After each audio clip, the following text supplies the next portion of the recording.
He gasped for air, a grim smile on his bloodied face. They had finally made it this far. All that was left was this one last enemy. If they could just defeat it, they would be victorious. A searing red light pierced through his body. His eyes, stained with blood, widened in shock.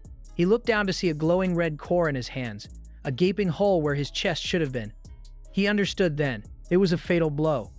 The ground was littered with the bodies of his fallen comrades. In the end, it was all for nothing. He was going to die without accomplishing anything, his last moments filled with a silent rage.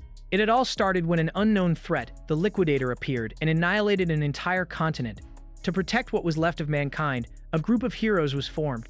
There was Brian Miller, the world-protecting shield, a man who could survive a meteor strike without a scratch.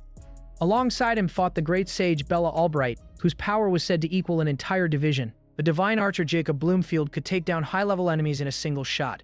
And leading the charge was Amy White, the strongest swordswoman to ever exist. Then there was Gray Lee's unit.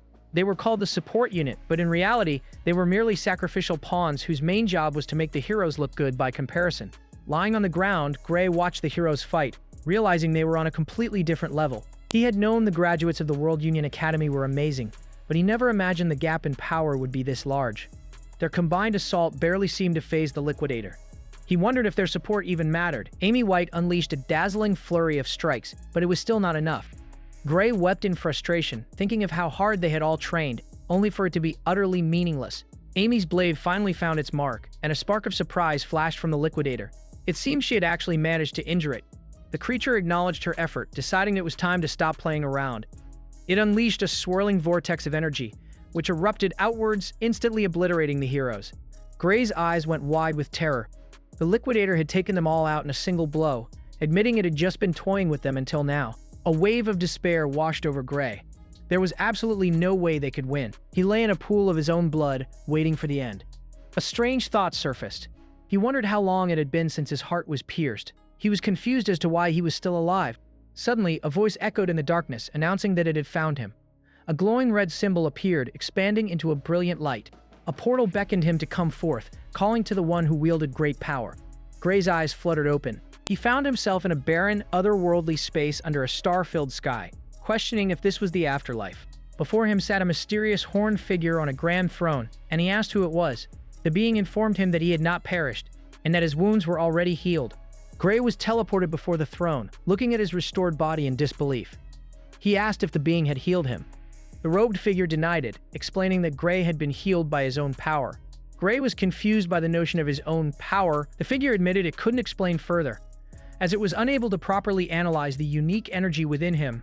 However, it could guarantee that his power was stronger than the Liquidator's, provided he could control it. Gray's hope flickered. He asked if that meant they could actually win. The being didn't know and advised against high hopes, but it agreed that the Liquidator had to be eliminated. That was why it had brought him here. The figure then plunged a blade into its own chest, stating that Gray could now go. A brilliant blue light erupted, surrounding Gray in a vortex of energy and time as the being lent him its power. Back on the desolate battlefield, Gray's body began to stir. A dark, ominous energy coiled around his sword. The being's voice echoed in his mind, explaining that this was his true power, something not visible to the naked eye. Gray understood. The Liquidator turned, surprised to see him move. Gray lunged, his shadowy blade clashing with the archenemy. The Liquidator was taken aback, shocked that a strong person was still left standing.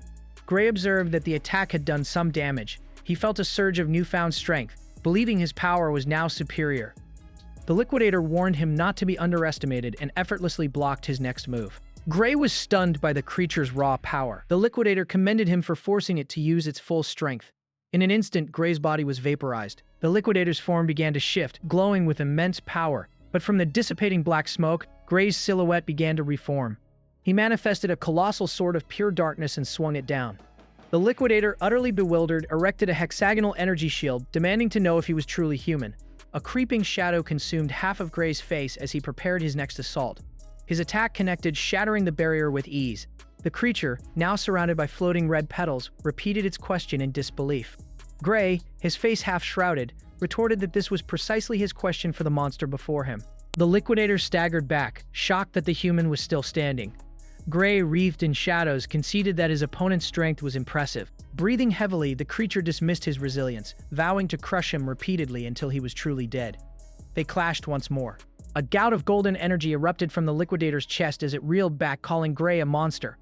But the fight was not over. It gathered a colossal amount of energy, forming a complex sigil between its hands. The liquidator declared that time was up. The world plunged into an artificial night. Gray looked around, confused by the sudden change. The liquidator was unconcerned, and as Gray's next attack sparked harmlessly against its body, he looked on in disbelief. His enemy explained that within this plane of true dusk, it was invincible.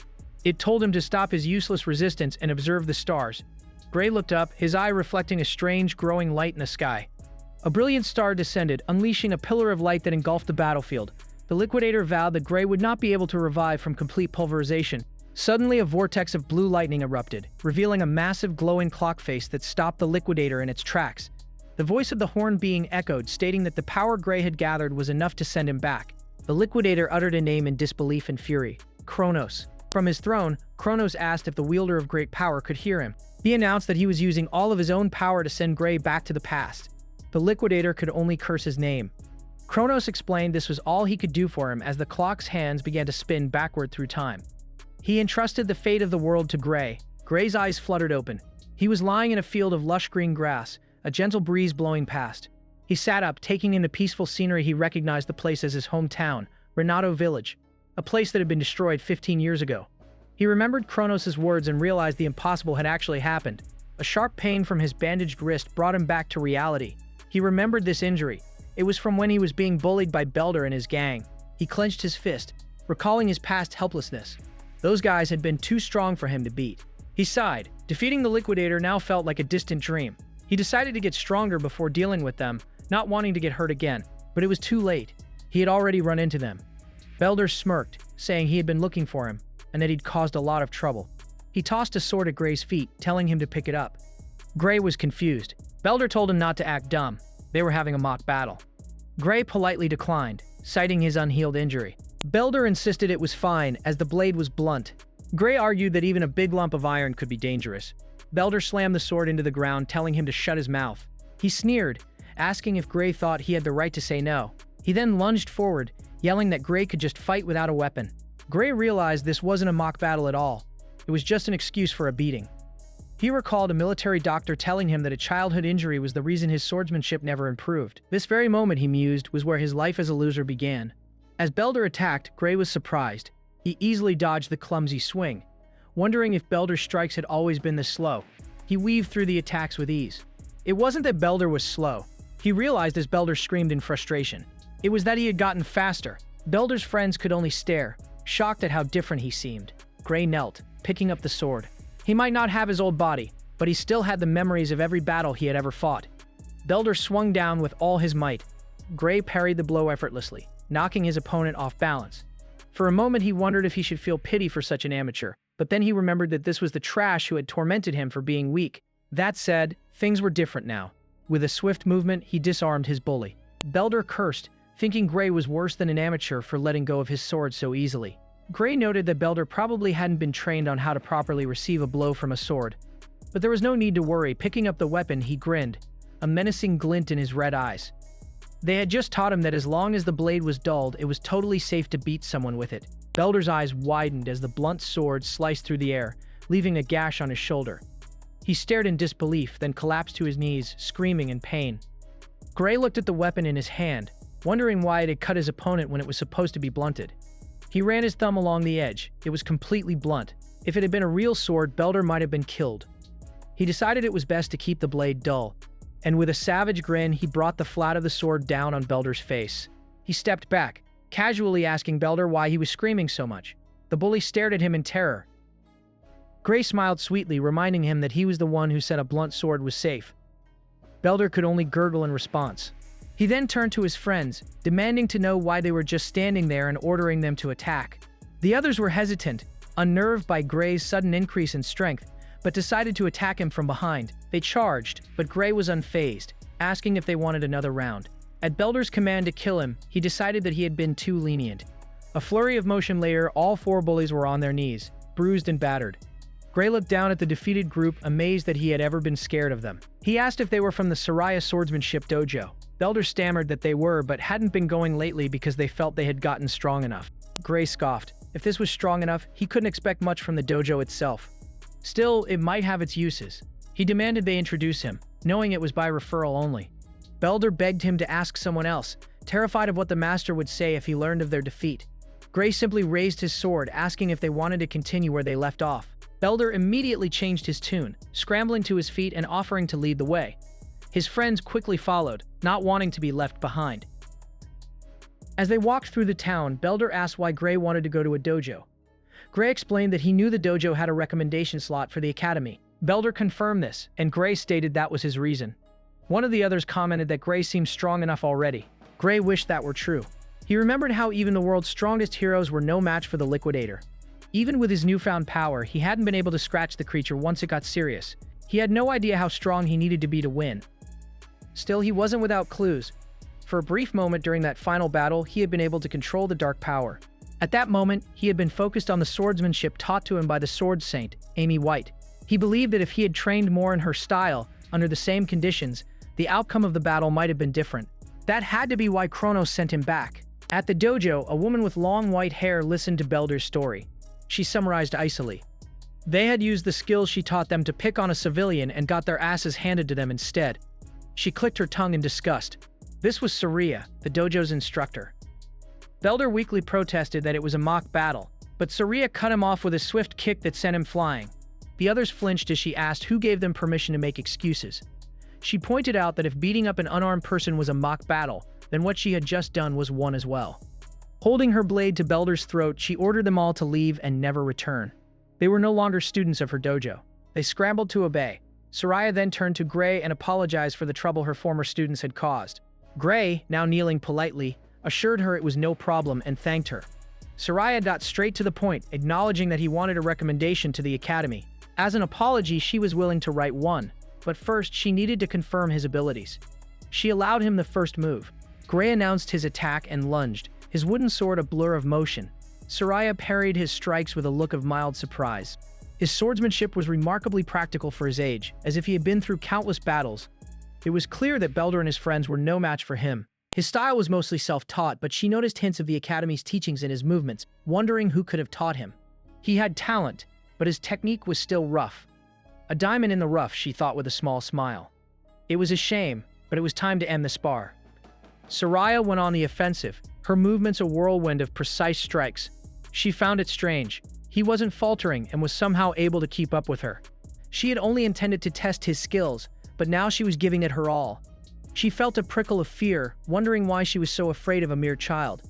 Gray's eyes glowed as he prepared a powerful, dark energy-infused strike. Saria dismissed it as a wild swing, but as his attack landed, she realized her mistake. He had revealed his weakness. She declared the fight over as she went in for the final blow.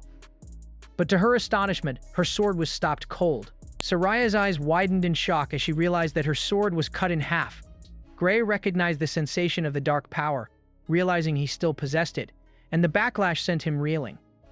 Saria rushed to his side asking what was wrong. He gritted his teeth, his body failing to keep up with the immense power he had just wielded. He managed to stand, assuring her he was fine, but he was barely able to stay on his feet. He made a mental note not to use that power carelessly again. He considered telling her about his power as she watched him with a curious expression. He decided against it. She likely wouldn't believe him, and he couldn't even control it himself. He simply told her he got a little carried away. Saria knew it was logically impossible to cut her sword with a dull wooden one, and she was sure he knew it too. When he asked if something was wrong, she realized he had no intention of explaining himself. Changing the subject, Saria confirmed that he wanted a recommendation to the academy. She could give him one to the Royal Academy of Swordsmanship, but she couldn't recommend it. He wasn't suited for that place. Gray's face fell. He knew he lacked the strength, having only been able to do anything at the very last moment in his previous life. Saria told him he should aim for the World Union Academy instead. Not the kingdom's finest, but the world's. Gray was stunned. The World Union Academy was where the Sword Saint and the other heroes had come from. He questioned if someone like him could ever be accepted there, but Saria bluntly stated it was impossible. She pointed out that his body was far too weak for a swordsman.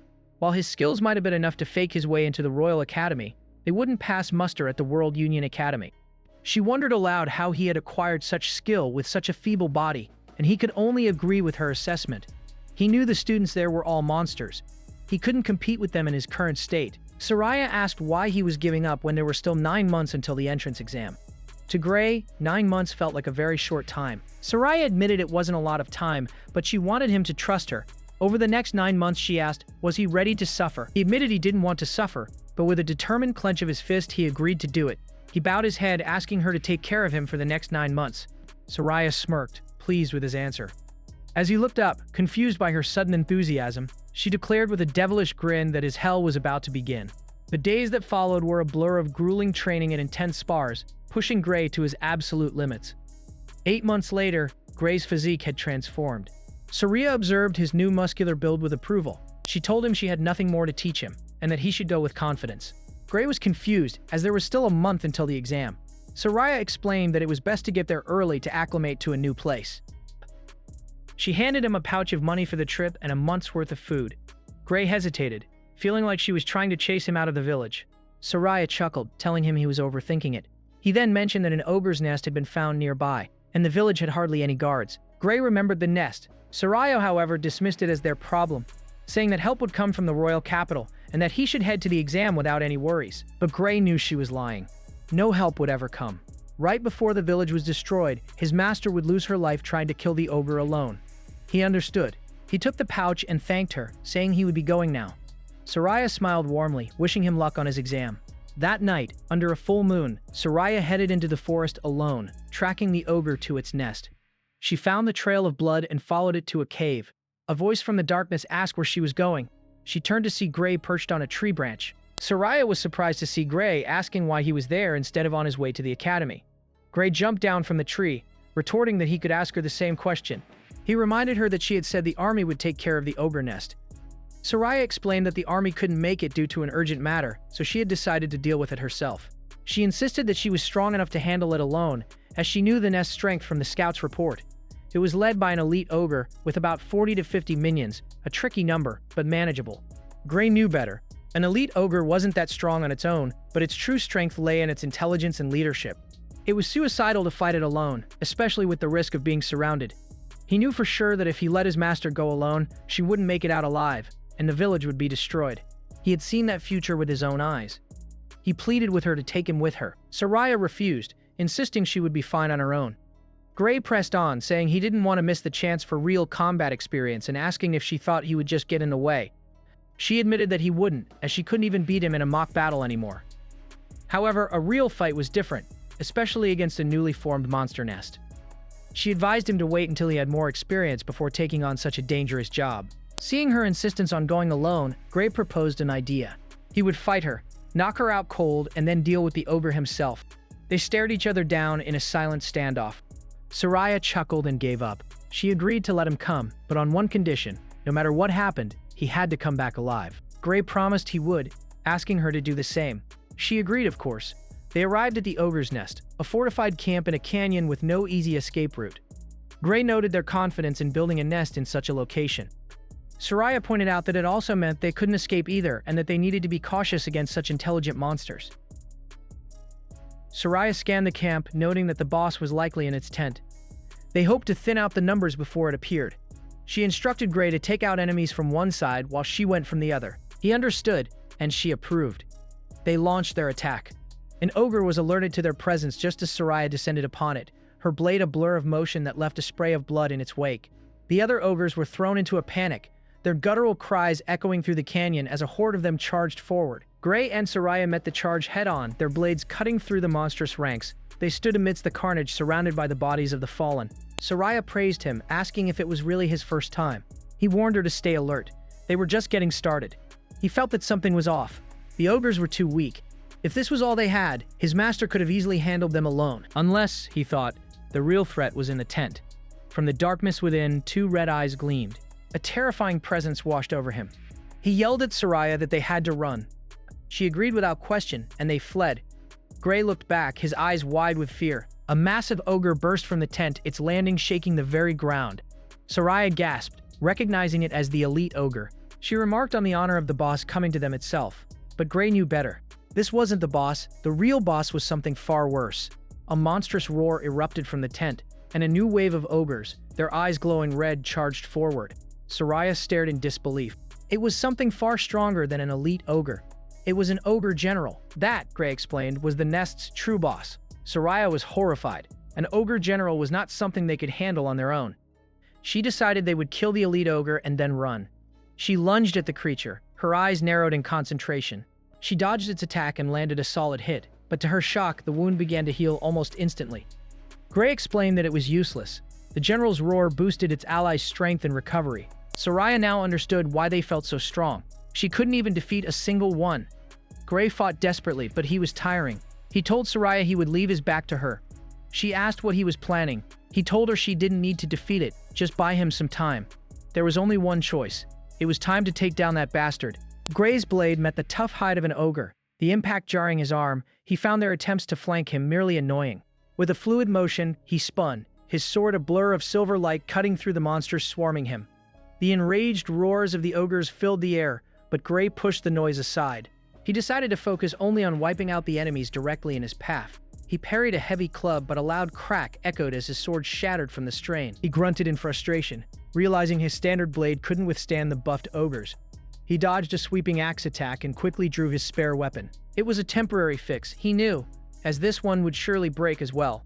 Just then, Soraya called out, tossing her own spare sword toward him. He caught it gratefully, thanking her. Now dual-wielding, he knew 2 swords weren't enough to clear the entire horde. He needed one for the general, and the other for every ogre in between. Soraya, however, seemed to believe it was plenty. He ducked under a swing, blood trickling from his cheek, and blocked another heavy blow. He clicked his tongue in annoyance. The sheer number of them was staggering. Suddenly, a powerful presence washed over the battlefield as the ogre general let out another deafening roar. Gray's eyes widened in disbelief. The already formidable monsters grew even stronger, their bodies pulsing with red energy. He grunted as an ogre met his blade with unexpected force. The general had seen through his plan. It seemed the creature's high intellect wasn't just for show. Sparks flew as his blades clashed with their crude weapons. The ogres were no longer just wildly attacking. They were forming a wall of bodies, forcing him to carve a path through them. He had no time for this. An ogre grabbed him from behind, trying to hold him in place for another's axe. He sliced through his captor, realizing their new tactic. They were trying to wear out his swords by throwing themselves at him like a bunch of lemmings with anger issues. He grit his teeth against the pain of his mounting injuries. One of the brutes managed to reach him and tried to land a solid punch. The force of the blow sent him stumbling back. Soraya's sword shattered against another attack. Blood sprayed from his mouth as he felt a rib crack. He collapsed to one knee, panting heavily. He was down to his last sword. The impossible task of facing the horde and their commander with a single blade loomed before him. His past experience told him everything he needed to know. In this situation, he couldn't win. His hand tightened on the hilt of his remaining sword. In a desperate plea, he yelled for his master to run while the ogres were focused on him. He heard a faint chuckle from her direction. To his shock, she refused to leave. He demanded to know if she planned to die for nothing, insisting he could catch up, but she calmly told him that wasn't it. Her piercing blue eye met his, and she admitted she couldn't run anymore. A deep, bleeding gash was visible on her leg. Horror washed over Gray's face. He had run out of options. He had traveled back in time to defeat the liquidators, only to be stopped by a common ogre. He couldn't accept his journey ending in a place like this. As if on cue, his last sword finally broke. But he refused to give in. It wasn't over yet. He thought of the mysterious power he had received. Faint wisps of dark energy began to leak from his body. If he could just tap into that power, he knew he could change the outcome. All these enemies would be nothing. He focused, trying to remember the sensation from when he first arrived in the past. Clutching the broken hilt, he closed his eyes. The metal shards glowed, coalescing into a blade of pure crimson energy.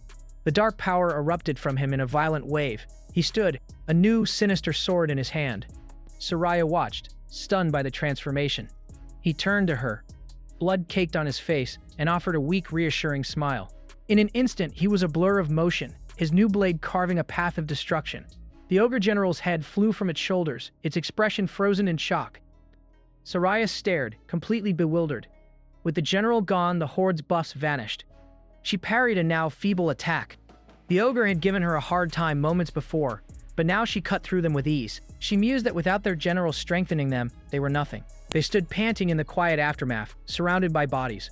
Gray apologized for breaking her sword. She dismissed his apology, telling him not to mind, he had saved her life. Setting that aside, she started to ask about the attack he had just used.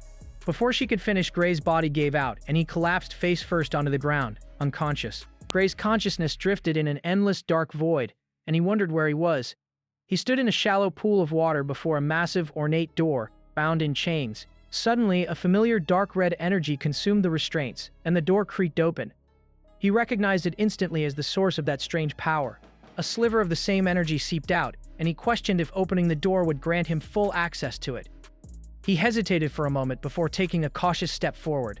A terrifying vision of death flashed in his mind, and an overwhelming pressure threw him back. He stumbled, clutching his chest. For some reason, he knew with absolute certainty that if he opened that door in his current state, he would undoubtedly die. A faint voice seemed to agree that his decision was wise. With a gasp, Gray's eyes shot open. He was in a bed, and a relieved Soraya was at his side, announcing he was finally awake. She explained he was in the village infirmary and had been unconscious for 5 days, admitting she had feared he might never wake up. Gray processed the information, figuring he must have overexerted himself.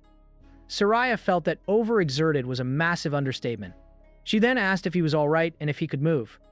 He tried to sit up but found he couldn't muster any strength in his right arm. He noticed strange, dark markings snaking up his bandaged forearm. He realized Soraya couldn't see them as he told her his dominant arm was useless. She wasn't surprised, informing him that the bones in his arm were in pieces and wouldn't heal for a while. He was shocked it didn't hurt at all. She pointed to an empty vial, explaining they had used a magic potion. Gray's eyes widened in alarm at the thought of how expensive it must have been. Soraya told him not to worry, as the village chief had provided it. Gray couldn't understand why the chief would do such a thing for him. Soraya found his confusion baffling. She placed a hand on the bed, telling him that he was the hero of the village. He could only stare back, dumbfounded. Just then, the chief himself burst into the room. Gray started to thank him for the potion, but the chief insisted that they were the ones who should be thanking Gray. He explained that the ogre general was a monster that even the combined forces of the surrounding towns couldn't harm. If Gray hadn't killed it, the village would have been destroyed. The potion, the infirmary, the very lives of the villagers, none of it would be here without him and Soraya. None of it. Gray mumbled that he was exaggerating, but the chief sternly replied that he knew full well it was the truth. Gray's gaze hardened. He remembered the original timeline, where the village had burned to the ground. The chief was right. The man then changed the subject, asking about his plans for the World Union Academy entrance exam. Gray's mind went blank for a second. He had fought the ogre a week before the exam. Being asleep for 5 days left him only 2 days to make a 3-day journey. He didn't have the money for a horse. In a sudden panic, he asked the chief if he could borrow one. The chief smiled, having anticipated his request and already prepared the best horse in the village. Soraya added with a smirk that if he hadn't woken up, they would have just carried him there, weekend at Bernie's style. When Gray opened the infirmary door, he was met with a blinding light. The entire village had gathered to see him off, cheering and holding banners to thank him and wish him luck. They were grateful for him saving their home. One man stepped forward, handing him a heavy pouch. He explained that everyone had chipped in for the expensive academy application fee. Gray was speechless. He managed a genuine, heartfelt thank you. He told Soraya that with all this support, he couldn't afford to fail. She assured him he had no reason to worry, since no other applicant could beat an ogre general. He worriedly mentioned his injured arm, and she asked if his left one still worked. She declared that one arm was more than enough, and he wouldn't need to use that strange power either. The exam, she insisted, wasn't so lenient that they couldn't recognize his true skill. She guaranteed the examiners weren't blind. He would definitely pass. Her confidence was infectious. He mounted the horse, reflecting that this world was already so different. The future could indeed be changed. With this power, he would forge a new path. He announced his departure and rode off. Leaves swirled in his wake. Thanks to the horse, he would make it just in time. He looked ahead with renewed resolve. There, across a long bridge, sat a magnificent castle on an island. That was the World Union Academy. Gray arrived at a massive coliseum under a clear blue sky. He and hundreds of other hopefuls were herded into a central arena, where an announcement informed them that exam tickets were being distributed. He looked around at the sea of faces, realizing only about 20 of them would pass.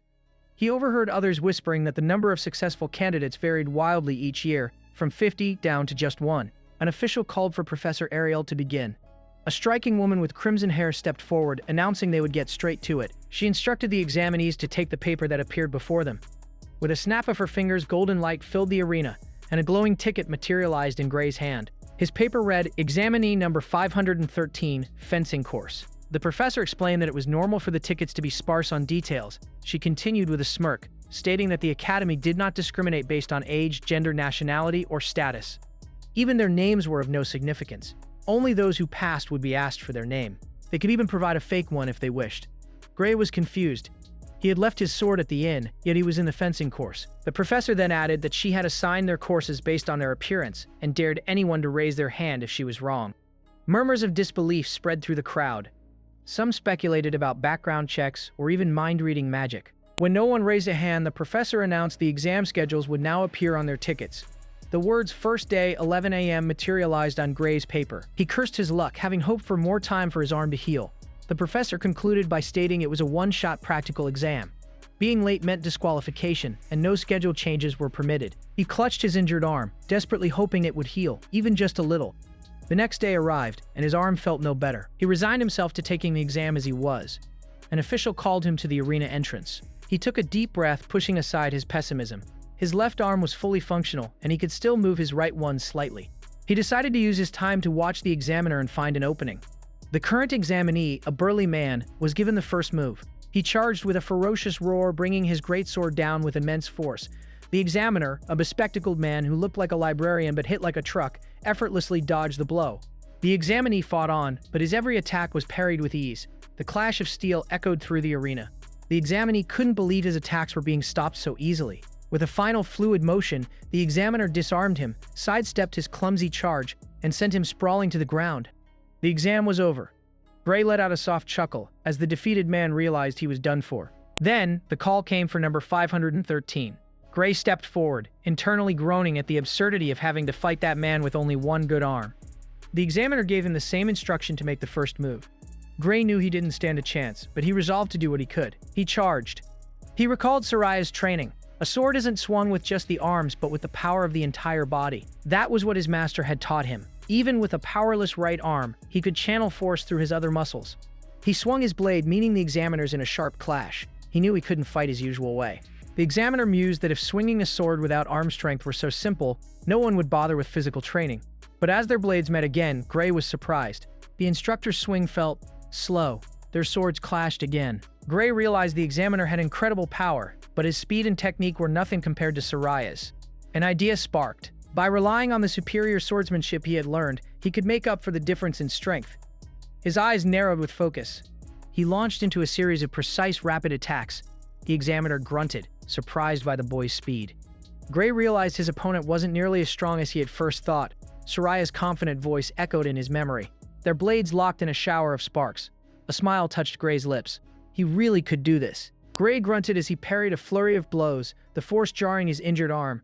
Even though he had figured out the examiner's swordsmanship, the sheer power difference was immense. He couldn't break the man's form, realizing it wasn't easy to win with just one hand. He noticed the examiner's movements were becoming rougher, a sign of frustration. It was risky, but an opportunity was presenting itself. Gray feigned a stumble, baiting his opponent. The examiner fell for it, launching into a wide, powerful swing. Gray grinned. A big telegraphed attack was the easiest way to create an opening. He pivoted on his heel, ducking under the sweeping blade. There was nothing more predictable than a big swing. The examiner realized his mistake too late. No matter the power gap, getting behind an opponent was a game changer. As Gray moved in for the final strike, a voice boomed across the arena, ordering them to stop. Gray's blade halted just inches from the examiner's back. He sighed, wondering if the match was over already. A proctor announced that the 15-minute time limit had been reached. The result was a draw. Gray's heart sank. He hadn't made it. His hand went limp on his sword. He had done his best, but it wasn't enough. If he couldn't even win this, the future looked bleak. He turned to leave, resolving to try again next year when his arm was healed. He offered a silent thank you for the opportunity. A week later, the academy instructors gathered in a meeting room. An elderly man with a long white beard asked for their thoughts on the candidates. One instructor complained about the inefficiency of the observation method. Another countered that they couldn't risk overlooking talent for the sake of convenience. The old man sighed, clarifying that he wanted to discuss the students, not the system. He began with the swordsmanship course, asking who had passed. A projection showed footage of the exams. The criteria were simple. Those who beat the examiner passed, and the rest were judged on their performance within the time limit. One instructor pointed out that candidates 5, 2117, and 753 stood out among those who didn't win outright. The others agreed, deciding that anyone else wouldn't be able to keep up in class. With that, the discussion seemed to conclude. The old man was about to confirm the successful candidates, but Professor Ariel interjected, asking about candidate 513. She wanted to know what the others thought of him. A sneer crossed one instructor's face. Another pulled up Gray's footage, dismissively calling him this little guy. He admitted that Gray looked like he was going to win, but criticized him for relying on traps. Another agreed, stating that while his technique was good, his strength was lacking. The consensus was that he was no good. They dismissed the footage. Professor Ariel let out a soft sound of amusement. She mused that so many had watched, yet none of them had noticed. If everyone was so blind, maybe observing together was indeed a waste. The next day, the results for the swordsmanship course were to be announced. An official stated that 6 candidates had passed. Gray held his breath. One by one, the numbers were called, their exam tickets bursting into flame. The final name was called, and it wasn't his. These 6 had been accepted. They were instructed to cross the bridge and complete their enrollment. The successful candidates celebrated around him. It was official. He had failed. But then, the announcer continued, calling for the Divine Eye special admission. To his utter shock, candidate number 513 was called. A bright blue flame erupted from his ticket. The crowd gasped in surprise. Gray couldn't believe it. He had passed. He overheard others muttering about the Divine Eye special admission. It was the first time he'd ever heard of it. Some sneered, calling it a backdoor entrance. Backdoor? He had no connections, unless Soraya had pulled some strings. An old man overheard the jeers and admonished the students, explaining that the Divine Eye was an honorable category that had produced heroes for over a century. The younger candidates scoffed, saying it was only impressive back in the day. They listed recent Divine Eye graduates, calling them all complete failures. But Gray recognized the names. Amy White, Bella Albright, and Jacob Bloomfield. Those 3 were part of the main force against the Liquidator in his past life, and now his name would be alongside theirs. An announcement echoed through the academy grounds, informing the newly admitted students that the entrance ceremony would begin in 30 minutes. Gray, now dressed in the academy's sharp, dark uniform, followed the crowd of his peers. They gathered in a large, empty plaza, confused by the lack of any stage or seating. A man with silver hair and glasses strode toward them, apologizing for a delay caused by a mix-up in the setup. He then asked 2 students to step back so he could place the stairs. The students complied, and the man confirmed the new position was perfect. The other students watched, bewildered as the man knelt down. He placed his hand on the ground, and a massive glowing magic circle erupted beneath them. In a flash of light, the entire plaza, students and all, was teleported. They found themselves in a grand amphitheater with the academy's main building visible in the distance. The silver-haired man apologized again for the delay and invited them to take a seat. The students were still reeling from the display of power. Teleporting something so large was an incredible feat. Gray took a seat, musing on the extravagant use of magic just for a ceremony. So this, he thought with a grin, was the power of the World Union Academy. He noticed the excessive number of seats and wondered why there were so many for only 30 students. A purple-haired girl sitting nearby overheard him and asked if he really didn't know. Another student with a ponytail chimed in, apologizing for his friend's ignorance, explaining he was a bit of a sword nerd. The girl offered to explain, stating that the academy gathered the best students from all over the world. She pointed towards the sky, telling him to look. Gray's eyes widened. The sky was filled with airships and dragons. The ponytailed student was in awe, asking what they were.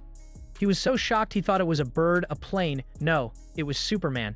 Gray recognized the flagship, the Strato Queen, one of the largest magic airships in the world, which he had once boarded as part of the Liquidator subjugation squad. Using it just for an entrance ceremony was an unbelievable display of wealth and power. That was the academy for you. Students from the airships began to fill the empty seats. The silver-haired man, who was apparently the headmaster, stepped onto the stage. He officially began the entrance ceremony. His speech was long. Gray let out a yawn, thinking that even here, the ceremony was just as boring as a normal one. Next came the greetings from the top students of each course. A blonde student named Leonhardt, the top of the swordsmanship course, was called forward.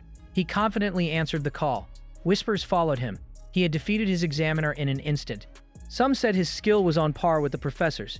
His name was Leonhardt Apaeus. Gray watched him with interest. Leonhardt confirmed with the faculty that he was allowed to speak freely. He thanked them and then turned to the student body. He had one complaint to make to the academy. He addressed his fellow students, or rather those who were admitted the proper way. He declared it an honor to be admitted alongside them, and called for them to work hard together. He looked forward to aiming high with them as students of this prestigious academy. Then, his tone shifted. He stated that unfortunately, there was someone among them who didn't deserve to be there. He directed his gaze at Professor Ariel.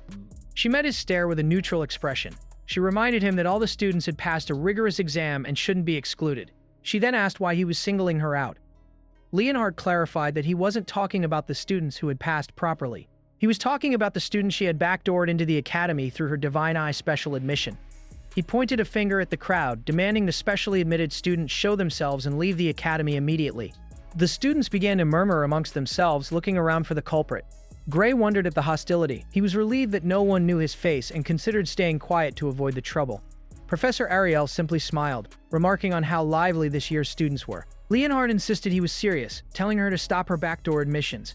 She hummed in thought. Leaning in close, she whispered a question. Did he think he was stronger than that kid? The world seemed to warp around him for a second. He recoiled in shock, sweat beading on his forehead. He stammered that of course he was, asking if she was saying he was wrong.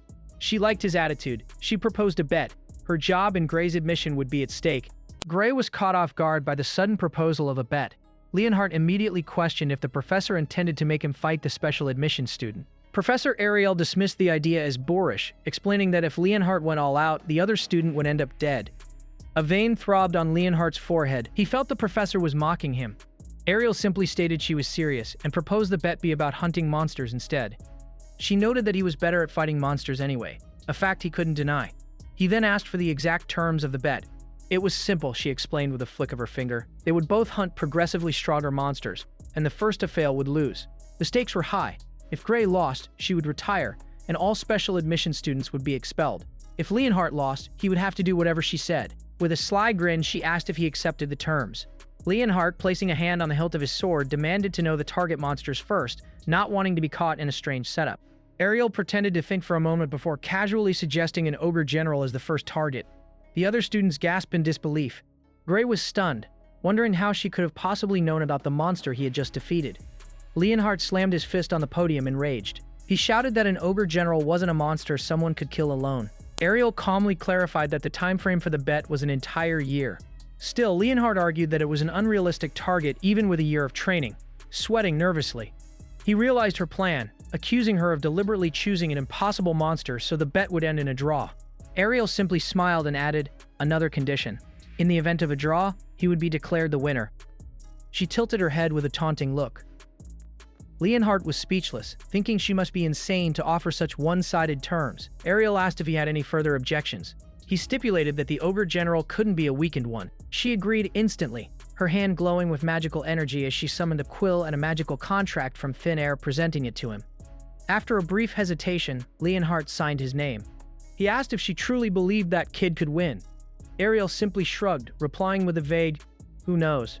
Other professors began to whisper among themselves, speculating that Ariel was past her prime and using the bet as an excuse to retire.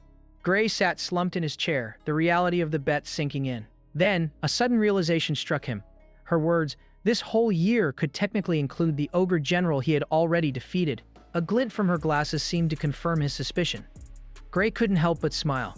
The bet had been a done deal from the start. That woman played dirtier than a goblin in a mud wrestling contest. Later, the first lecture began. The professor stressed that at the academy, not a single day could be wasted as he began his lesson on the basics of magic, explaining the concept of ether within the body. Gray felt a sense of relief. He had already covered this material at the boot camp. His real problem now was being in the same class as Leonhard, hoping his special admission status wouldn't be discovered. Suddenly, the professor called him out for looking bored. He admonished Gray for looking away less than 5 minutes into the lecture. Gray apologized, shocked that the professor had noticed him from the very back of the hall. The professor challenged him to demonstrate his knowledge for the class, asking if he could use basic magic. Gray respectfully tried to argue that as swordsmanship students, magic wasn't their focus. The professor countered that they needed to know the basics to coordinate with mages in a real fight. Gray recognized the lecture pattern from his boot camp training, and correctly guessed the spell was Ether Bullet. The professor, surprised, asked if he could use it. Gray confirmed that he could, silently thanking the heavens that the hellish boot camp had been good for something. Seeing an opportunity, the professor decided to turn it into a match, and called on Leonhard, who confirmed he could also use the spell. Leonhard added that he had been trained in both swordsmanship and magic before even starting school, questioning if it was risky for Gray to face him. The professor waved off his concern, assuring him no one would die from a simple ether bullet. Then, he revealed to Leonhard that Gray was this year's Divine Eye student. The entire class turned to stare at Gray, whose jaw dropped in horror. The professor had spilled everything. Leonhard's expression hardened. He declared that he would have to properly show this newcomer what kind of place the academy truly was, his eyes burning with intensity as he told Gray to step down. Forced to the front of the class, Gray faced his opponent. He silently cursed his luck. He had only spent a few days learning magic, and knew this wouldn't end without him getting hurt. The professor yelled for them to begin. Leonhard immediately began gathering a massive amount of energy, vowing to show Gray the difference in their strength. Seeing no other choice, Gray decided to go all out as well. The two spells, one large and one small, hurtled toward each other, leaving both students staring in wide-eyed shock at the outcome. The two spheres of energy collided. Leonhardt shrieked in terror as the massive dark bullet approached. The professor lunged forward, erecting a golden barrier just in time to intercept the blast. He breathed a sigh of relief, realizing how close a call it had been. But his barrier began to crack before shattering completely, unleashing a massive explosion. The shockwave ripped through the lecture hall, blasting students from their seats. Leonhardt was thrown across the floor. The professor rushed to his side, asking if he was all right. Leonhardt shakily got to his feet, insisting he was fine.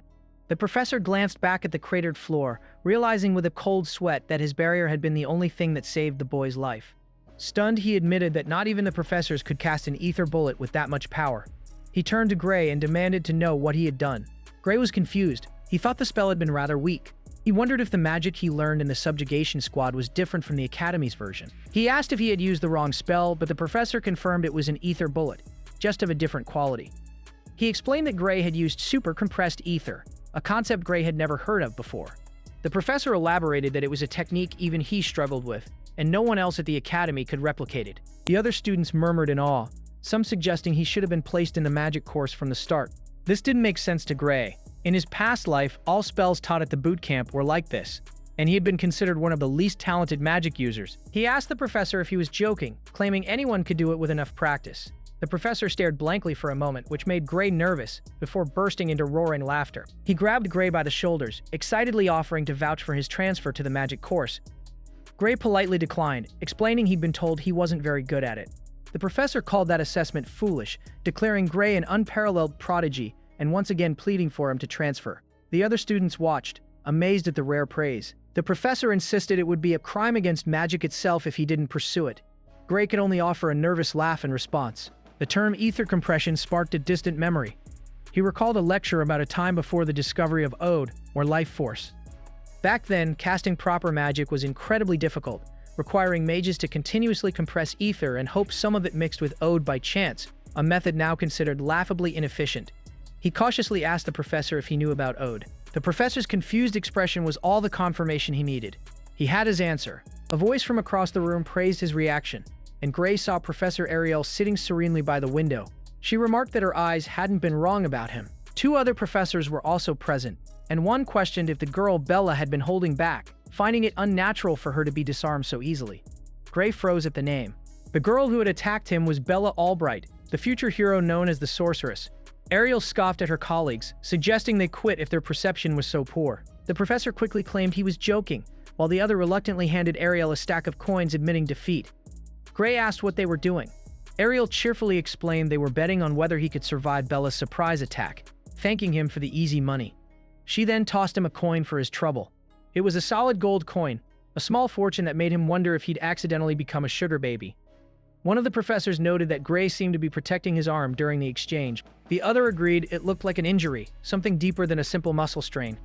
Gray was shocked they could discern so much from a single glance. They explained it was their job, adding that Ariel had already noticed it during his entrance exam. Ariel impatiently shooed them away, declaring that she wouldn't give up her student. They conceded his potential, but warned that if his wound didn't heal, he wouldn't meet the Academy's standards. Gray took the warning to heart. Once the other professors had left, Ariel got straight to the point. She wanted to talk about his magic. They sat down for a discussion over refreshments.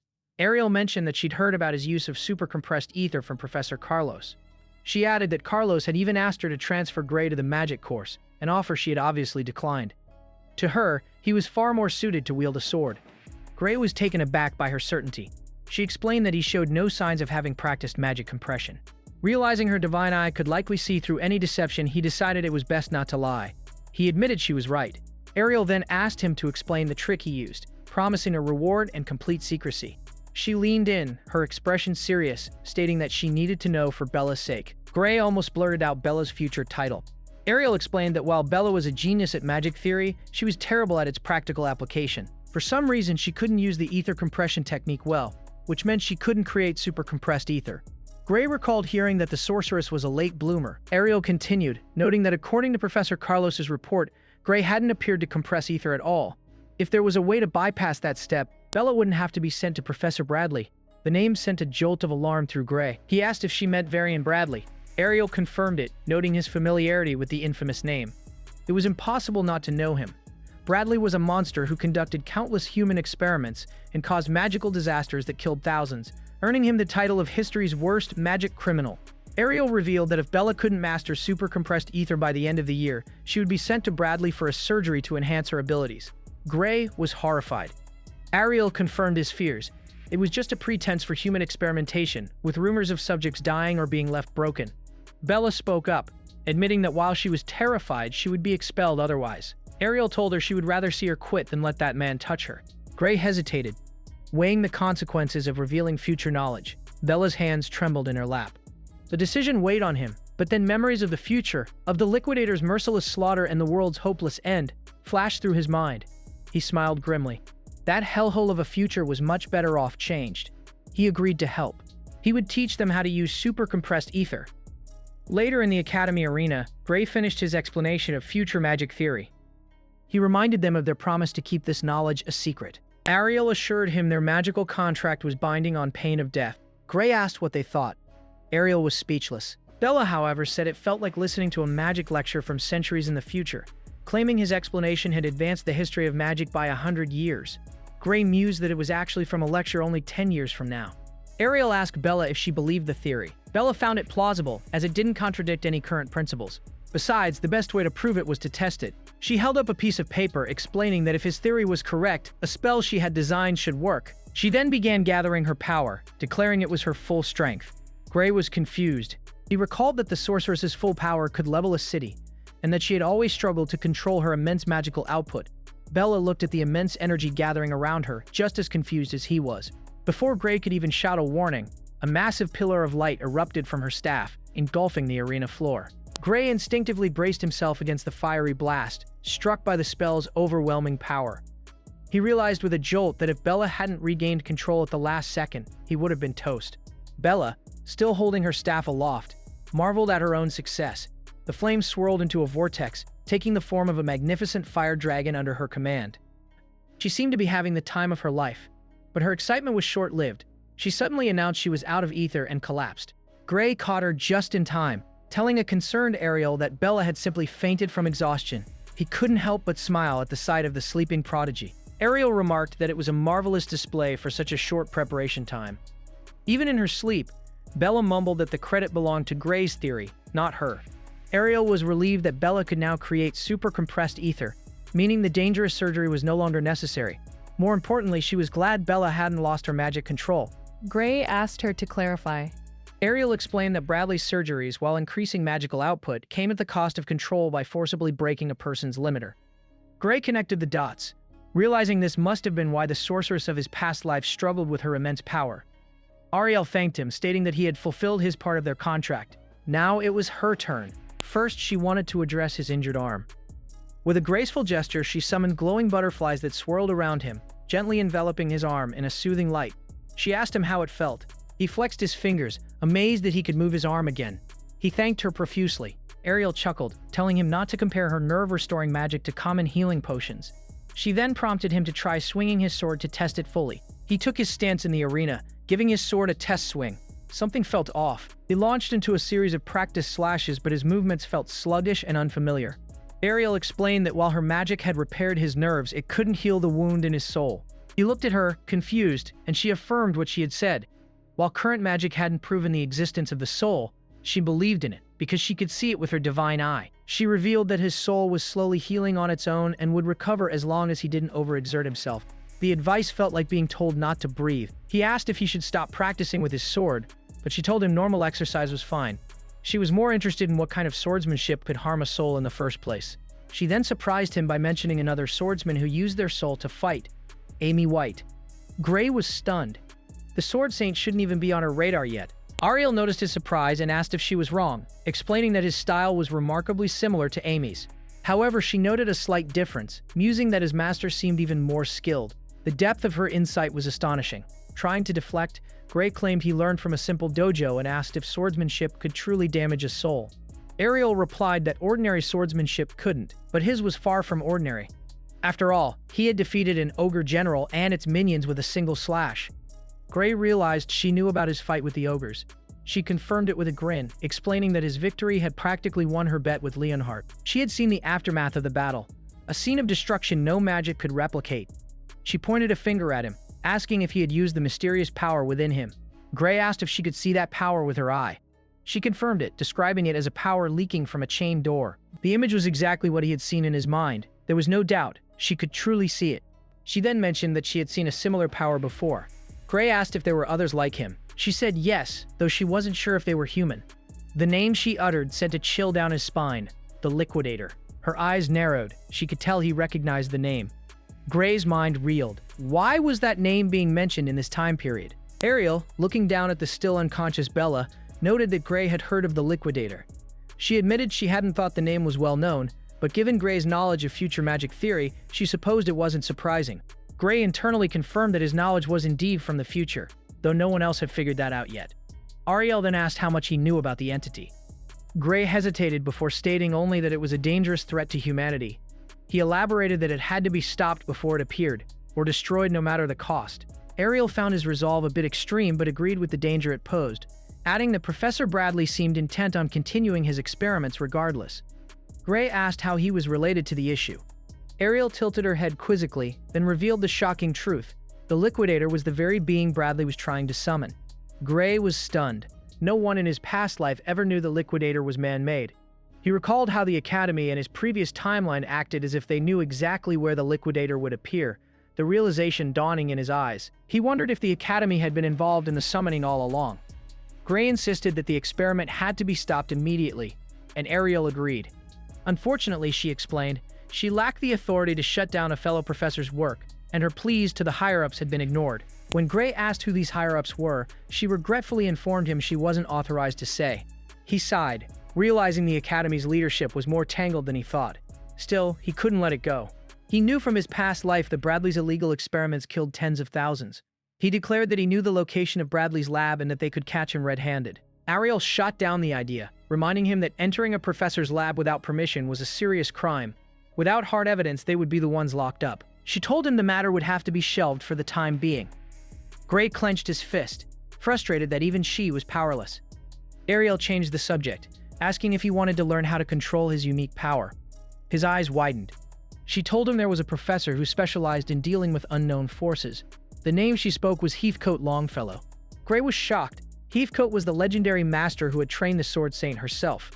Ariel knew the name would catch his interest and offered to arrange private training for him starting the next day. Gray eagerly accepted.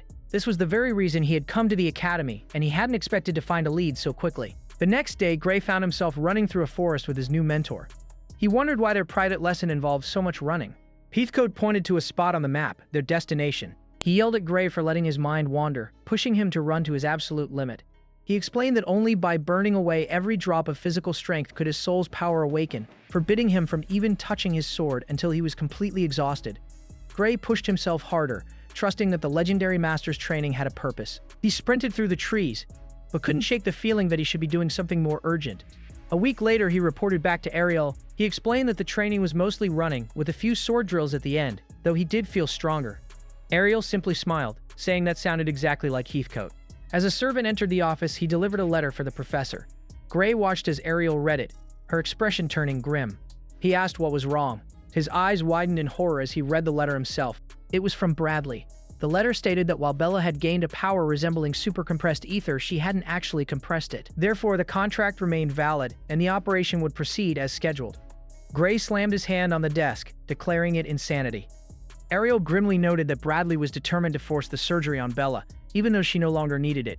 Gray asked if she could refuse, but the contract was airtight. Unless Bradley himself voided it, Bella's only choices were expulsion or the operation. The situation seemed hopeless.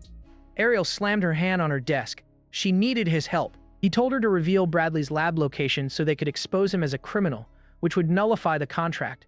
He reminded her of her earlier warning about needing proof. This time, Ariel was resolved. She declared that they would find the evidence together, placing her faith in him. She admitted that her divine eye had told her he was truthful from the start. It had just taken her this long to accept it. She looked at him with determination, asking him to show her the way. Together, they would bring Bradley's crimes to light. Professor Ariel revealed the location of Bradley's hidden laboratory.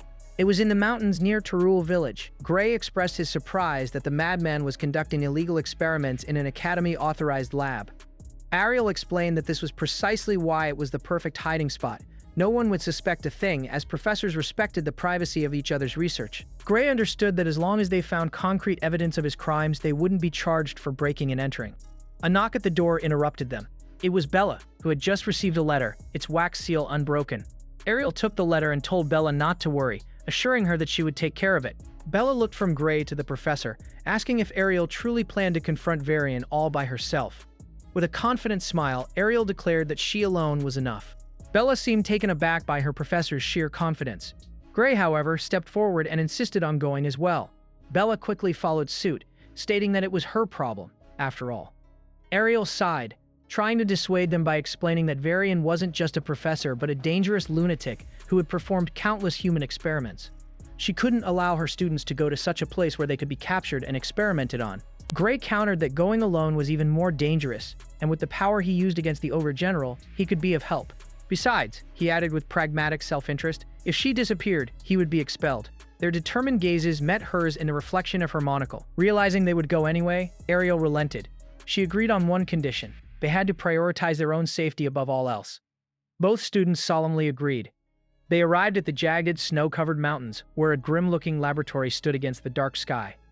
Hiding in the nearby woods, Bella nervously questioned if this was the right place. Ariel confirmed it was, and that their mission was to find evidence. Gray felt it in his gut. This was definitely it. Bella trusted him but worried if they could succeed without trouble. Ariel explained that Varian should be at a conference, so the lab was likely empty. She suggested busting through a side wall, as the main entrance was probably trapped. Bella hesitated, questioning the legality of such destruction. Ariel just winked, pointing out that since they were already collecting felonies like Yu-Gi-Oh cards, what was one more? Gray, resolute, stated he was going. Bella then asked Ariel if she was certain, feeling guilty that the professor was doing all of this for her. Gray firmly told her she was wrong. He explained that stopping Varian's experiments was for the sake of the entire world, because if they failed, countless people would die and the world would be sacrificed. Bella was stunned by the weight of his words. Ariel softened the dramatic declaration, admitting that while Gray might be exaggerating, Varian absolutely had to be stopped. She reassured Bella that they were not risking their lives just for her. With that settled, Ariel gave the order to move. She gathered a swirling vortex of red magic between her hands and unleashed a massive explosion against the laboratory wall, the blast echoing through the mountains. Gray couldn't help but think she was being a little over the top. He pushed aside the rubble of the newly made entrance, but what he saw inside made his blood run cold. The laboratory was a dungeon. Shackles hung from the walls, and the floor was littered with the bodies of tortured and mutilated test subjects in prison cells. Ariel grimly noted that they wouldn't have to look hard for evidence. The sheer number of victims was staggering. Her trained eye identified traces of 14 different forbidden spells, each one a serious criminal offense, not to mention the unauthorized human experiments themselves. As they took in the horrific scene, they saw a large blood-stained altar at the center of the room. Shaking, Bella asked what they should do now, wondering if they should try to rescue anyone who might still be alive. Gray warned that they couldn't linger, as Varian might return at any moment. Just as the words left his mouth, a calm voice from the shadows asked if they were calling for him. Professor Varian Bradley emerged from the darkness, a sinister smile on his face. The trio froze in shock, wondering why he was here. Varian explained that he had sent a double to the conference to conduct an important experiment. He gestured to the corpses, mentioning that he had just acquired some fresh materials and wanted to use them while they were still viable. He adjusted his glasses, a dark aura flaring around him as he announced a change of plans. The three intruders stood paralyzed with dread. Through his glasses, he saw them not as people, but as materials with far more magical potential than the average person. He didn't know how they found him, but he was certain they hadn't told anyone where they were going. If they were to suddenly go missing, no one would ever suspect him. Varian dismissed them as mere ingredients for his grand experiments. He sneered, promising their sacrifice would push the boundaries of magic itself, and since he couldn't let them leave alive, he would make sure they were put to the best possible use. Suddenly, a blast of fire erupted toward him.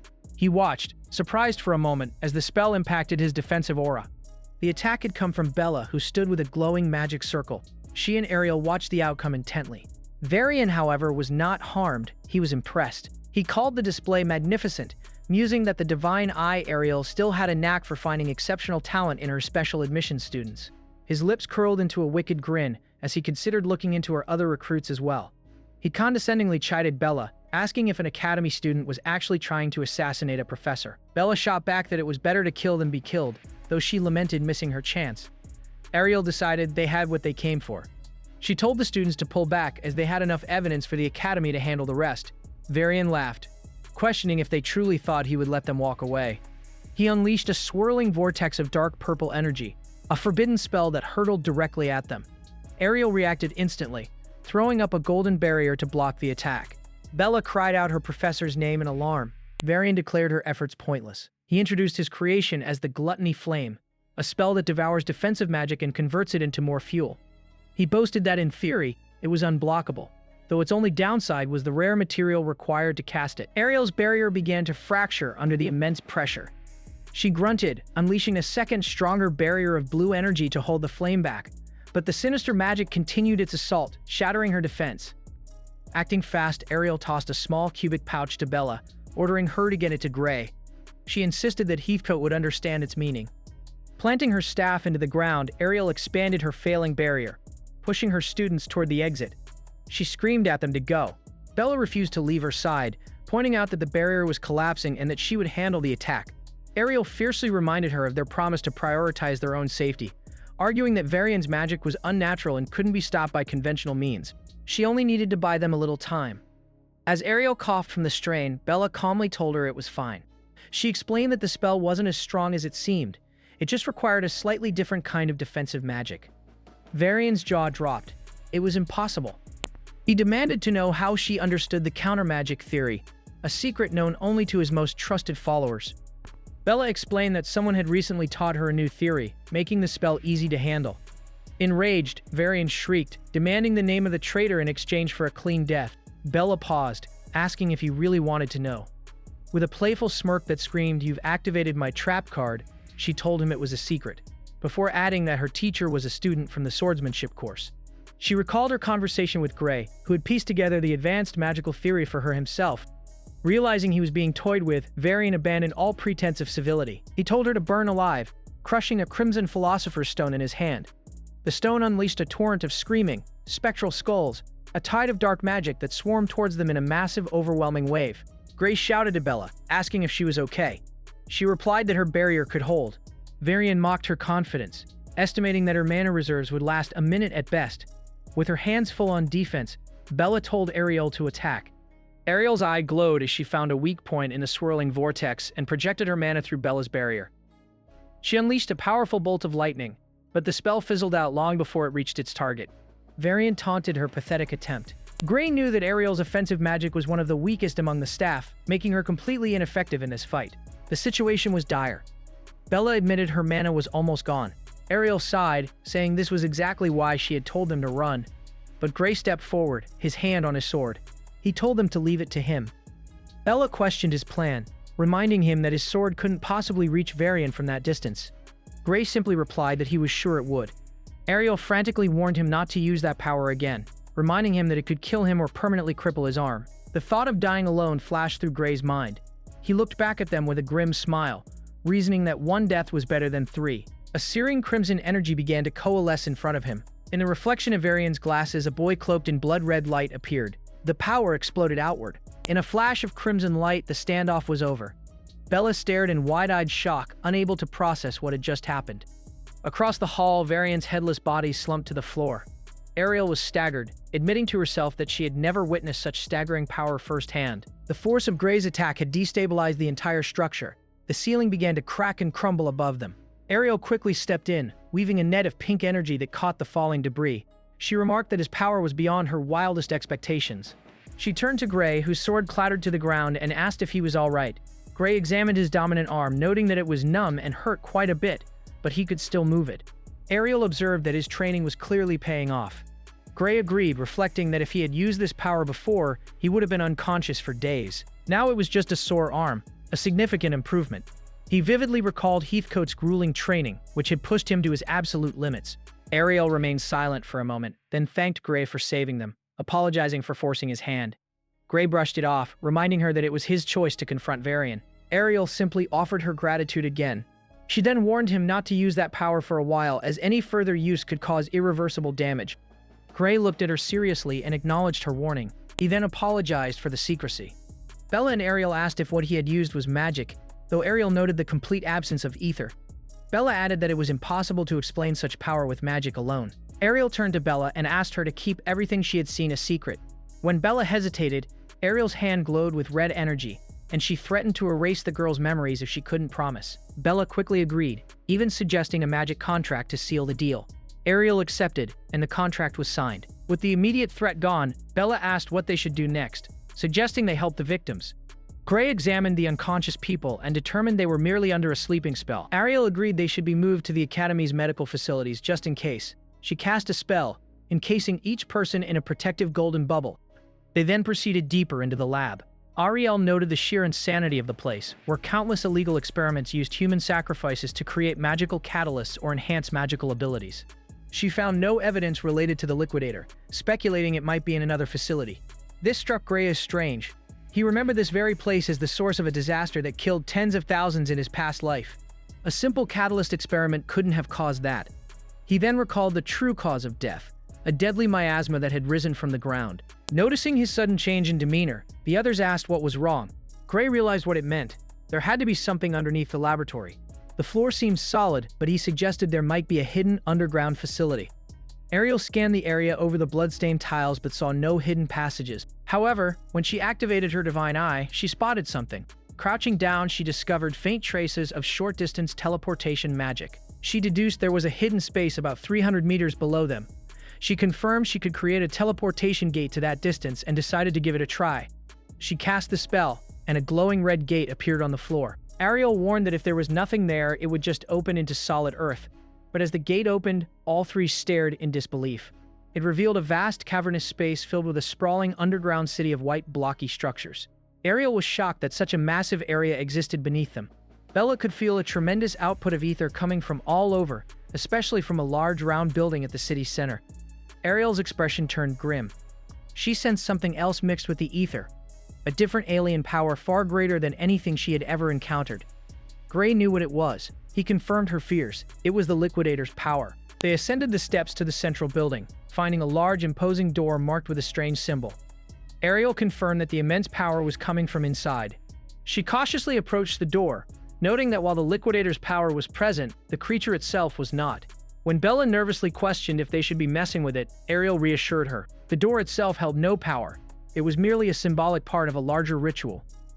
She explained that the true source of the energy wasn't the door, but the 8 glowing magic rigs surrounding it. As they watched, a bolt of purple energy sparked within one of the containment tubes. Suddenly, the entire chamber flared with intense crimson light. Gray shouted in alarm, demanding to know what was happening and questioning if Ariel was trying to summon the liquidator. Bella, overwhelmed by the dangerous magic, insisted they had to shut it down immediately. Ariel, however, remained calm, telling them not to rush in. Her predictive abilities told her that this setup was incapable of actually summoning the liquidator. As if to prove her point, the energy being channeled into the symbolic door began to overload, tearing a small rift in the fabric of space. The rift pulsed erratically for a moment before stabilizing. Ariel knew it. She explained that the devices weren't designed to summon the liquidator directly. Instead, they punched a small hole into the dimension where it existed, allowing them to funnel its leaking power. At the center of the apparatus, a dark crystalline object was suspended by chains, pulsating with malevolent energy. Ariel deduced that human lives were being used as the core to crystallize the power. Her divine eye revealed that about 10 souls had been used so far, but the molding process had likely required many more sacrifices. She grimly concluded that the victims they found upstairs were the raw materials for this horrific process.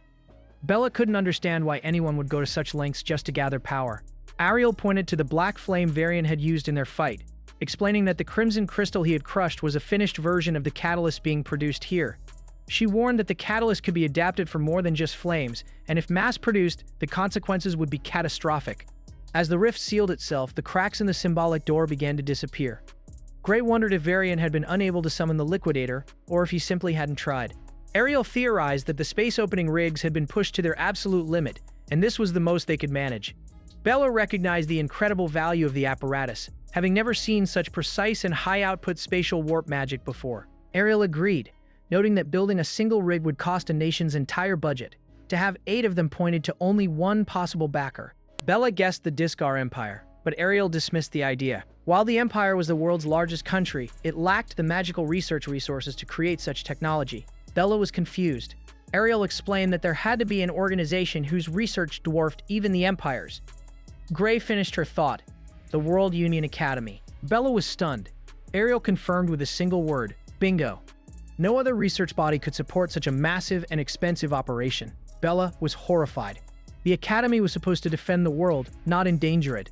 Ariel understood her disbelief, but insisted that no other group could be responsible. Gray clarified that this didn't mean the entire Academy was their enemy. He recalled his past life, where the Academy's top forces were always on the front lines, protecting civilians until the very end. Having witnessed their sacrifice, he couldn't believe the institution itself was evil. Ariel agreed. She believed that most of the Academy acted in humanity's best interest and wouldn't condone such experiments. However, the Academy was a sprawling organization with countless researchers and hidden facilities, making it impossible for anyone to know the full picture. She was certain that Varian had powerful backers, as he couldn't have orchestrated this alone. Bella asked if this meant they couldn't trust the Academy at all. Ariel, having worked there for decades, confirmed that it was not an organization to be trusted blindly. She cynically added that even the masterminds behind this probably convinced themselves it was for the greater good. The truth, she concluded, was buried in the dark. Gray asked if she had any ideas on how to find the mastermind, but Ariel noted the facility was scrubbed clean of any comms devices or magical residue, making any investigation difficult. But she had more pressing concerns. Suddenly, the entire chamber began to shake violently. Explosions erupted all around them, tearing the structure apart. Ariel realized they had installed evidence-erasing mechanisms, timed to detonate after luring any intruders deep inside. Bella panicked, shouting that they needed to escape. Ariel told her to calm down. They were just magical explosives. She declared with a confident smile that the Academy's professors were not weak enough to be killed by something like this. As the facility crumbled around them, Ariel erected a golden magic circle, warning her students not to step outside of it. The circle pulsed with light, holding back the collapsing structure as they were teleported upwards. They reappeared outside Varian's laboratory under the full moon. The magic circle gently deposited them, along with all the unconscious victims in the magic rigs, onto the forest floor. Ariel noted with satisfaction that everyone who had been captured made it out safely. Bella, still shaken, thought she was going to die and felt their escape had been far too close for comfort. Ariel explained that the extra baggage had slowed the teleportation, but it was worth it to secure the magic rigs as evidence. She was confident that with this proof, the Academy could no longer ignore them. Back at the Academy, they were summoned to the headmaster's office. Headmaster Oradrom Alexandro informed them that the survivors were being treated in the medical wing. He formally thanked them for stopping Varian's illegal experiments. He then turned his attention to the magic engines they had recovered, each one worth more than a nation's budget. Ariel confirmed there were 8 of them, far too many for Varian to have acquired on his own, and questioned how he had obtained them. The headmaster revealed that the engines were stolen goods. They had been hijacked mid-transport, and all 78 of the Academy's transport agents were killed in the attack. The trio was shocked by the news. Ariel realized with a jolt that this must have been the incident from 15 years ago. The headmaster confirmed it, adding that the one responsible for the heist was the infamous Blood Drinker. Gray recognized the name as the world's largest crime organization, a group of parasites that always managed to crawl back no matter how many times they were crushed. The memory of them was a painful one. Bella, her eyes filled with hatred, revealed that the Blood Drinker had also killed her parents. The headmaster lamented that the organization was like a hydra. They could be exterminated 100 times and would still resurface, their leaders and hideouts remaining a mystery. It was rumored that they were responsible for over 70% of all crime-related deaths. He wouldn't be surprised if some of their members had already infiltrated the Academy, as there was no way to identify them. Even if they could, the Academy wouldn't act. Gray was outraged by this, questioning why criminals would be allowed to remain within the Academy. Gray explained the Academy's current policy. Anyone with talent, regardless of their background, was given a chance to grow stronger. The headmaster confirmed this, adding that even a criminal record didn't matter. Bella called the policy absurd, insisting that criminals should be dealt with. The headmaster agreed with her in principle, but admitted that the higher-ups held a different view. When Bella pointed out that he was the headmaster, he confessed that his title was mostly for show. His actual authority was laughably small. He was, in his own words, nothing more than an underling. The students listened in stunned silence. The headmaster then offered them a path to the truth. He told them that if they wanted to know who was truly running things, they needed to grow stronger. The more power they had, the deeper they would be allowed into the Academy's secrets. He revealed that an upperclassman with immense influence was shaping the Academy's direction, and a policy of accepting criminals was his decision. Gray realized that if they could become stronger than that upperclassman, they might even be able to change the Academy itself. The headmaster confirmed it. At the Academy, strength was everything. Determined, Gray took this new information to heart. The headmaster mused to himself that it was amusing. Ariel shouldn't have stood a chance against Varian, which meant one of her 2 students must have been the one to defeat him. Her divine eye, he thought, was as sharp as ever. He was eager to see what kind of monster she would train. As Gray walked down the hallway, contemplating the revelation that power was the ultimate currency at the academy, he knew that getting stronger was his top priority. He was so lost in thought that he didn't notice another student approaching until a sudden kick sent him flying. He slid to a stop, blocking the blow with his arms. He demanded to know what the hell his attacker's problem was. The other student sneered, retorting that Gray was the one acting like he owned the place. He declared that a special admission reject like him didn't belong in this hallway. Gray sighed, realizing it was another student who hated the special admission system. He'd been challenged before, but this was the first time someone had just straight up drop-kicked him in a hallway. He asked if the guy was picking a fight. He would have loved to, but he noticed Professor Ariel approaching in the distance and decided to let it go for now. Reject number 2 had just shown up, after all. He turned his back on the bully and told him they'd settle it later. The student walked away, apologizing for not being able to get closer due to the tight surveillance. He then bit his thumb, drawing blood, and with a sinister look in his eyes, whispered the name of his true master, Varian. Professor Ariel found Gray in the hallway, her expression immediately questioning. Gray explained that a random student had just kicked him, spouting nonsense about how a Divine Eye special admit shouldn't be walking the Academy's halls. Ariel assessed the situation. With no weapon used and no visible injuries, she noted there was little she could officially do. A sly grin spread across her face as she suggested a more direct solution. Why not just chase the student down and punch his lights out? Gray was taken aback, questioning if that was even allowed. Ariel feigned a headache, lamenting how her eyesight had been getting bad lately. If something were to happen nearby, she might just miss it entirely. Gray, however, decided against it, wanting to avoid more trouble. The incident did prompt him to ask if special admits were truly disliked that much. He admitted that while they were sometimes mocked, this was the first time things had gotten physical. Ariel's playful demeanor vanished, replaced by a somber look. She apologized, wishing she had more authority to prevent such things. Gray reassured her, stating that without her, he wouldn't even be at the academy. He promised that he, Bella, and the others would prove the Divine Eye program was a success, a testament to her excellent judgment. As a montage of the other talented special admits flashed through his mind, Ariel was left speechless for a moment before offering a quiet, heartfelt thank you. Her expression then hardened. She pointed at him, telling him not to act like this was someone else's problem. She confessed that out of all the students in the program, he was the one she expected the most from. She mentioned the others by name. Amy White, Leek Muller, Jacob Bloomfield, all destined to be top tier. But, she admitted, the first time she truly believed someone could surpass humanity itself was when she met him. The weight of her words was heavy, but Gray quickly pushed aside the pressure, knowing such weakness was a luxury he couldn't afford. The mastermind behind Varian's experiments was still out there, still trying to summon the Liquidator. He remembered the creature from his past life, an entity so powerful that even the greatest heroes couldn't scratch it. He had returned to this timeline for the sole purpose of defeating it, a burden placed upon him by a dying god. The scene shifted to a vast, Colosseum-like arena. In his swordsmanship class, the professor announced live combat practice, with pairings listed on the board. Gray knew he had to be sharp. Any failure on his part would bring shame to all the special admits, so he had to prove he could at least keep up with the regular students. His eyes scanned the list, and a knot formed in his stomach.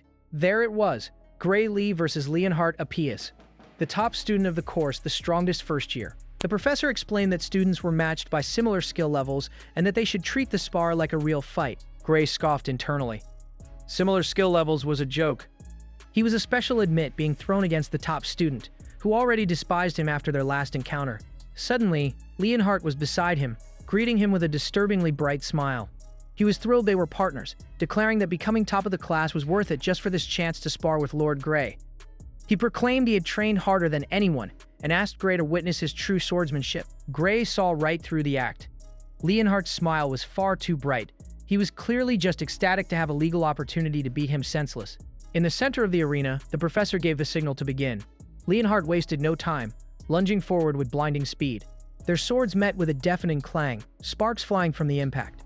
The force of the blow sent a shockwave through the arena floor. Leonhardt's eyes glowed with energy as he pressed his attack, launching a relentless series of strikes. Gray gripped his sword with both hands, parrying each blow. Leonhardt seemed impressed, complimenting Gray's strength and finding it hard to believe he wasn't a regular admission. Their blades continued to clash in a flurry of motion. Gray was surprised he was holding his own, but he knew he couldn't match Leonhardt's raw power. The prodigy's swordsmanship was textbook perfect, a polite style refined to a terrifying degree. Even with his past life's experience and Soraya's training, Gray recognized that Leonhardt was a monster for someone in their first life. The other students watched, mesmerized by the high-level exchange. They were stunned that Gray was actually keeping up with Leonhardt. The prodigy himself was exhilarated, shouting that he could do this all day. Gray, however, was struggling. His stamina was draining fast, and he knew that without Professor Heathcote's hellish training, he would have collapsed already. To his dismay, Leonhardt wasn't even breathing hard. Realizing he was running out of time, Gray recalled the professor's words, "Treat this like a real fight." His eyes sharpened with resolve. As Leonhardt raised his sword for another powerful overhead strike, Gray did the unexpected. He dropped low, dodging the attack completely. Planting a hand on the ground for support, he pivoted. Leonhardt's eyes widened in shock as Gray launched a powerful kick straight at him. Leonhardt was stunned by the unorthodox attack, his eyes wide with disbelief. He realized with a grimace that Gray was treating this spar as a true life-or-death battle. He gripped his sword tighter, steeling himself with the conviction that he could not afford to lose. In the next instant, the duel was over. A blade rested against Leonhardt's throat, while his own sword was pressed against Gray's. Gray stood over his fallen opponent. Declaring it a draw, he offered a hand to help Leonhardt up. Leonhardt accepted the gesture, but disagreed with the outcome. He admitted that in the final moment, his sword swing was a mere reflex. Gray, on the other hand, could have easily pierced his heart, but chose not to. Leonhardt correctly deduced that because it was a mock battle, Gray had deliberately aimed for his neck instead. Gray conceded the point, admitting that aiming for the heart felt wrong, even with protective spells. With a wry smile, Leonhardt declared that this meant he had lost. He thanked Gray for the lesson, having finally understood the difference between fencing practice and real combat. Gray sheepishly remarked that kicking was probably a cheap move in a swordsmanship class. Leonhardt disagreed, reminding him that in a real fight there is no such thing as cheating. He took a step back, his eyes gleaming with a newfound fire, and asked for another round. Gray felt a surge of panic. He knew he had only won by catching Leonhardt off guard. A head-on battle against his opponent's superior stamina was a losing proposition. Before they could begin, a voice ordered them to stop. Another student strode forward, declaring that in a sword class, only swords were permitted. He sneered at Gray, questioning how a special admit loser got paired with the top student and warning him not to get cocky. Gray was annoyed. He hadn't chosen the matchup. Leonhardt stepped between them, coolly informing the interloper that the professor deemed him the only one worthy of fighting Gray, and that he should kindly butt out. Just then, the professor arrived, confirming that he had made the pairings based on similar overall strength. He stated that Gray was the only student who could truly challenge Leon. The professor then turned to the heckler, offering him a chance. If he could beat Gray, he could be Leon's next opponent. The student readily accepted, boasting that he had defeated an examiner to get in and shouldn't be lumped in with those who barely passed. Leonhardt watched with a faint smile, recognizing the student's prejudice as a reflection of his own past self. This was a chance for Gray's power to be properly recognized. More importantly, however, this fool had interrupted his valuable time with Lord Gray. The student was confused by the sudden shift in atmosphere. Leonhardt's face contorted into a mask of pure rage as he declared that for that crime alone, the student deserved death. The student was baffled by the intense reaction. The professor quickly intervened, offering a swords-only rule if the student preferred. Gray was wary. He didn't know his opponent's strength, but a regular admission student wouldn't be easy. He knew the student likely had better stamina and physical conditioning from years of proper training. He nervously asked the professor if he would be expelled if he lost. The professor chuckled, confirming it was just practice, but still urged them not to go easy. The two took their stances. The match began with the student charging forward, yelling that it was time to put the special admit in his place. Gray effortlessly blocked the attack, a flicker of confusion in his eyes. The student's blade was stopped cold, and he was thrown back by the force of the parry. He was stunned. Gray's power felt surprisingly light, almost insignificant. He grunted with effort, but Gray simply wondered if he was holding back. A single fluid counterattack sent the student's sword flying as blood sprayed from his mouth. He collapsed to the ground, defeated. The match was over. Gray rushed to his opponent's side, apologizing and explaining that he had aimed for the sword, fully expecting him to dodge. The student staggered to his feet, insisting it was a fluke and demanding a rematch with tears in his eyes. The professor sighed, wearily permitting it. The student charged again, screaming. After some time had passed under the bright arena sky, Gray stood over the battered student, asking if he was all right. A single tear rolled down the student's bruised cheek. His face was swollen like he had tried to eat a beehive, but he mumbled through puffed lips that he was fine. The professor, unable to watch any longer, called a halt to the sad display and had the student taken to the infirmary. With the matter settled, the professor announced that this year's representatives would be Gray and Leon. Gray was confused by the title.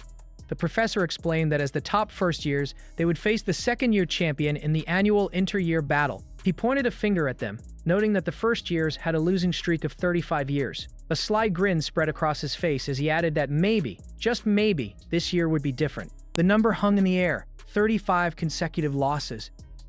Gray couldn't believe it. He asked if the power gap between first and second years was really that immense. His professor confirmed it, explaining that a single year of the academy's training was a huge advantage. Losing was not only normal, it was expected. Simply being chosen was an honor, and putting up a decent fight was impressive. A win would be a miracle for the history books.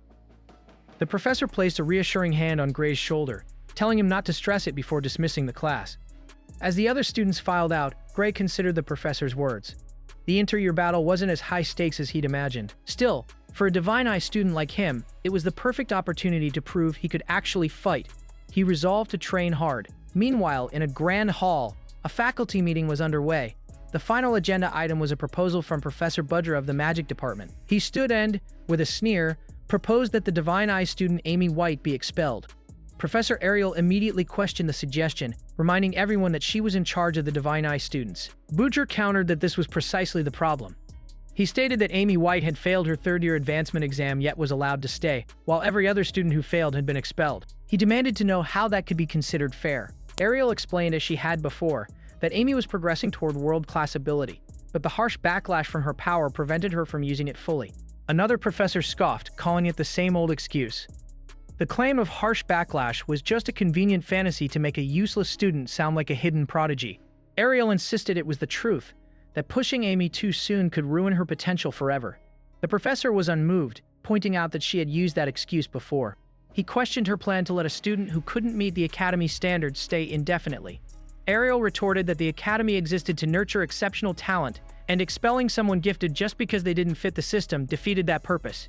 Professor Budra chuckled darkly. He mused that while past special picks might have been impressive, the current batch was full of failures. He listed them by name, suggesting that the Great Divine Eye was losing its keenness and that perhaps it was time to abolish the program entirely. Ariel was stunned by the proposal.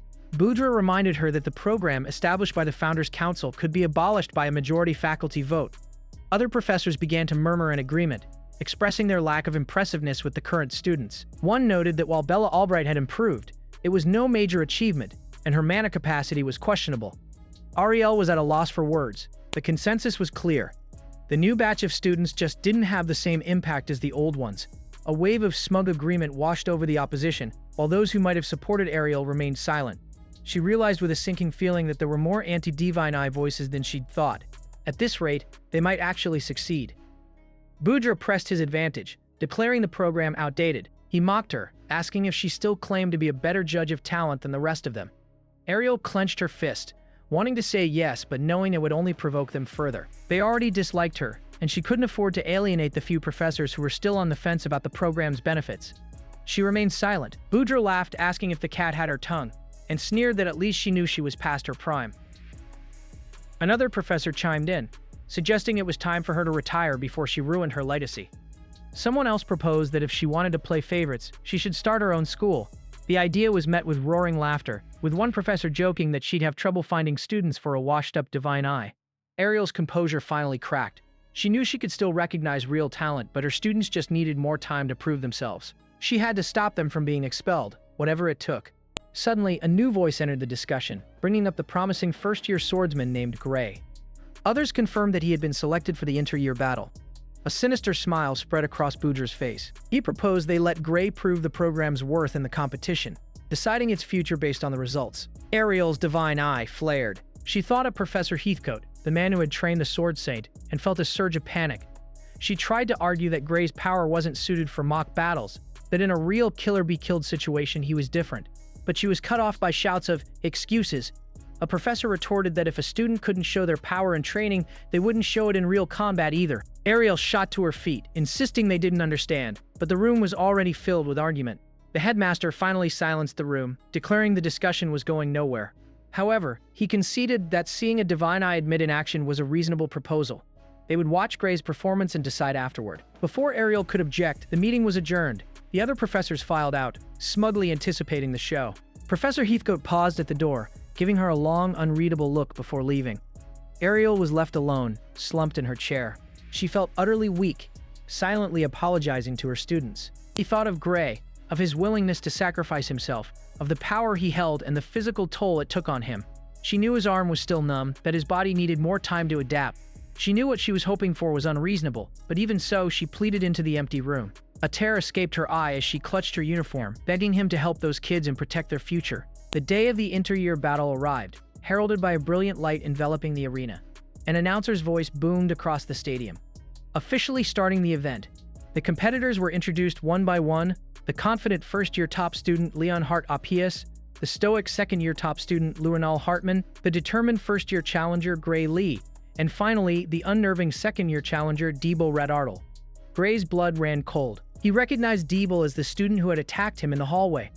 An announcer declared that the matches would reveal what each of them was capable of. From the stands, the entire faculty watched intently, with Professor Budra looking particularly smug. Leonhardt commented on the unusual number of professors in attendance, a stark contrast to the previous year when only a handful had shown up. The second-year student Luanal wondered about the sudden interest. Leonhardt correctly guessed it was because of Gray, remarking that the professors had excellent taste. Luanal shot him a sidelong glance, silently questioning if he had always been this extra. From the stands, a professor's voice reached them, confirming Leonhardt's suspicion. The faculty had come to witness the final battle of the Divine Eye Special Admits. The news sent a ripple of shock through the students in the stands. Gray, confused, asked what they meant by final. A professor, his voice dripping with condescension, feigned surprise that no one had told him. Budra then leaned forward, a malicious grin spreading across his face as he announced that the Divine Eye class was being abolished. Gray turned to Professor Ariel in disbelief, asking if it was true. Ariel hesitated. She knew that telling Gray the truth would cause him to push himself too hard. He might even use his soul power, a move that could kill him in his current state. After a tense moment, she forced a reassuring smile and told him it was just Budra's attempt to mess with his focus. Gray watched her for a moment, his eyes lingering on her hand, which was clutching her uniform so tightly her knuckles were white. He saw through the lie but chose not to press the issue. He simply nodded, saying he would trust her word. Budra scoffed, telling them to go ahead and embarrass themselves. He muttered that once Gray lost pathetically, the other professors would finally see that Ariel's judgment was failing. Gray stared up at the professor's box, a cold fury rising within him. He turned back to Budra and, his voice low and dangerous, told the professor that while he didn't care about being insulted himself, he would not tolerate anyone talking down on Professor Ariel's judgment. Ariel looked on, stunned by his fierce loyalty. Budra was taken aback before bursting into laughter, mocking Gray and predicting his pathetic loss. Gray simply replied that he would prove him wrong. Budra was so incensed by the arrogant brat that another professor had to calm him down. An official called for the participants to split up with their teammates. Ariel watched them go, appreciating Gray's trust but worrying about his plan. She knew that if Gray were fighting the top student, his practical swordsmanship might give him a slim chance, but he was matched with a terrible opponent. His opponent was Debo Radartal, a living weapon whose brain had been surgically rewired by Varian Bradley to give him inhuman reflexes. He was the worst possible matchup for Gray's ambush tactics. She began to worry that Gray might be planning to use his soul power. Gray glanced back at her from the arena floor. Ariel called out to him, her voice a mixture of concern and a silent plea not to push himself. He gave her a subtle, reassuring smile and a slight nod, simply saying that he knew. The announcer called for the top student representatives to step forward. He explained that the arena was warded to prevent fatal wounds and that triggering an opponent's safeguard would count as a victory. Leonhard and Luanal faced each other, ready for real combat. The match began. Leonhard charged forward immediately, which Luanal met with a confident smirk. Their swords clashed in a dizzying display of speed and skill. Luanal sidestepped an attack and brought his sword down hard. Leonhard tried to dodge, but the blow sent him stumbling. He was thrown to the ground by a powerful kick. He grunted in frustration, realizing he couldn't fight with the same reckless abandon as Gray. Luanal stood over him, acknowledging that Leonhard was good, even stronger than he had been in his first year. He then declared it was time to pick up the pace, asking if Leonhard could keep up. The battle resumed with even greater intensity, their movements becoming blurs of motion. Suddenly, Leonhard's protective ward activated, and Luanal's blade stopped just short of his neck. The safeguard glowed brightly. The winner was Luanal. Next, the announcer called the challengers forward. Leonhard wished Gray good luck as they passed each other. Gray thanked him, knowing he had to back up his big words now. He drew his sword, his resolve hardening. He had fought countless hopeless monsters in his past life. Compared to them, this was winnable. As his opponent tapped the tip of his blade on the ground, a dark promise forming in his mind. He would send Debo to the same place as Professor Bradley. To hell. A sinister grin spread across his face. The selection match for the inter-year battle began. Gray and Debo faced each other across the vast arena floor. The moment the signal was given, they clashed in a flurry of steel, their movements blurring together in a furious exchange of blows. Gray was thrown back by the sheer force of Deeble's strike, surprised by its weight. He knew about the boosted reflexes, but he hadn't expected such a buff to his arm strength. With such a significant power difference, he realized that no simple trick would work. He considered using his soul power, but Professor Ariel's warning echoed in his mind. She had forbidden him from using it, telling him that in the worst-case scenario he could die. He had agreed at the time, but she had insisted that the tournament wasn't worth his life. Furthermore, the arena's defensive barrier wouldn't hold against his power, meaning he could accidentally kill his opponent. The thought gave him pause. Back in the arena, he knew that while he was ready to risk his life for the Divine Eye program, he couldn't bring himself to kill someone in a school tournament. Deeble pressed his advantage, launching a relentless assault. Gray dodged and weaved, but he was clearly on the defensive. He found his opponent's movements strangely simple, lacking in technique. Deeble, watching him, came to the same conclusion. Gray wasn't lacking in skill. He was holding back, and he couldn't understand why. With a wicked grin, Deeble feigned an opening, and when Gray moved to parry, he changed his attack mid-swing. Gray's eyes widened. He knew he couldn't dodge in time. The attack landed, but it wasn't the decisive blow Deeble had expected. Gray had managed to block it, a feat that should have been impossible. Deeble was left wondering if Gray had somehow weakened his attack on purpose. From the stands, Professor Ariel shot to her feet, a look of stunned disbelief on her face. She saw a faint purple energy emanating from Deeble's chest, a dark, swirling power. She remarked that the match seemed too one-sided. The other professors agreed, noting that the second-year student seemed to be toying with Gray, dragging the fight out despite being able to end it at any moment. They saw it as proof that the Divine Eye student wasn't strong enough. Boudra even suggested that Deeble was trying to hint that the program should be abolished, calling him a considerate student who was truly thinking of the academy. Ariel finally snapped, screaming at them to stop the fight. Boudra mocked her, asking what could possibly be dangerous about a mock battle. Another professor patronizingly reminded her that the arena was protected by a powerful spell that blocked any fatal attack, a fact demonstrated by the shimmering barrier that appeared whenever a blow came too close. He smugly asked if she had some other reason for wanting the fight stopped. Gray grunted as he blocked another blow. Ariel shot back that of course she knew about the spell, but it wouldn't be enough to protect Gray from... Suddenly, a massive surge of dark purple energy erupted from the arena floor. Ariel's eyes widened in horror. A monstrous, shadowy grin seemed to stretch across Deeble's face as he raised his sword, now wreathed in dark power. He unleashed a devastating attack, the energy tearing through the arena and up into the sky. The force of the blow cracked the very ground beneath Gray's feet as the attack carved a deep trench across the arena, finally shattering the protective barrier. Professor Boudra shrieked in terror. Ariel shouted that she had warned them. Cursing Bradley for what he had done to the student, she attempted to cast a binding spell, but the spectator barrier was too strong. She frantically demanded they disable the barrier and cancel the tournament, but Boudra was too panicked to respond coherently. She screamed for Gray to run, knowing it would take time to stop the fight from the outside. Gray knew he couldn't. Turning his back on this opponent would mean instant death. The dark energy washed over the spectators, causing them to cry out in fear. Professor Heathcote noted that it would take at least 30 seconds for any of their spells to reach the arena floor. Far too slow. He knew it was still early in Gray's training, but he believed Gray could pull it off. He yelled out, telling Gray to think of his body as the sword and to move his body with that power, not just swing his arm. The advice was unexpected, but if the professor said he could do it, he would do it. He focused, imagining himself as a single blade, the dark energy approaching him, coalescing into him before erupting outward. Red energy now crackled around him and his sword, his eyes glowing with crimson light. To his altered perception, his opponent seemed to be moving in slow motion. He realized it wasn't that Deeble had gotten slower, it was that he had gotten faster.